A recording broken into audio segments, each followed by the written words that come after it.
এই শেখ হাসিনা ক্ষমতায় বসে, খুনি হাসিনা ক্ষমতায় বসে, এই যে আমার সেনাবাহিনী যারা আমাদের দেশে অতন্দ্র প্রহরী ৫৭ জন অফিসারকে তারা নির্মমভাবে নৃশংসভাবে তারা হত্যা করেছে, শহীদ করেছে।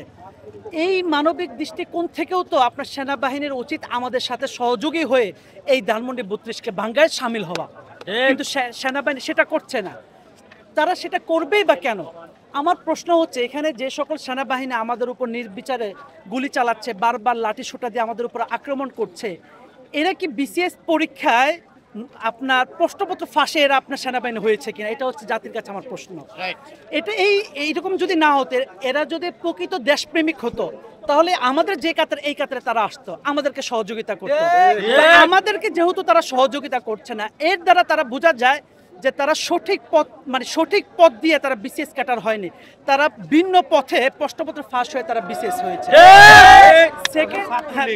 বিসিএস হয়েছে।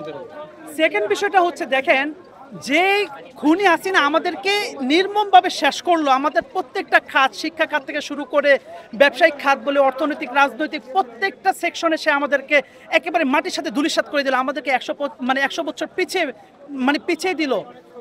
সেই খুনি হাসিনার কোনো অস্তিত্ব, কোনো চিহ্ন আমরা এখানে রাখতে চাই না।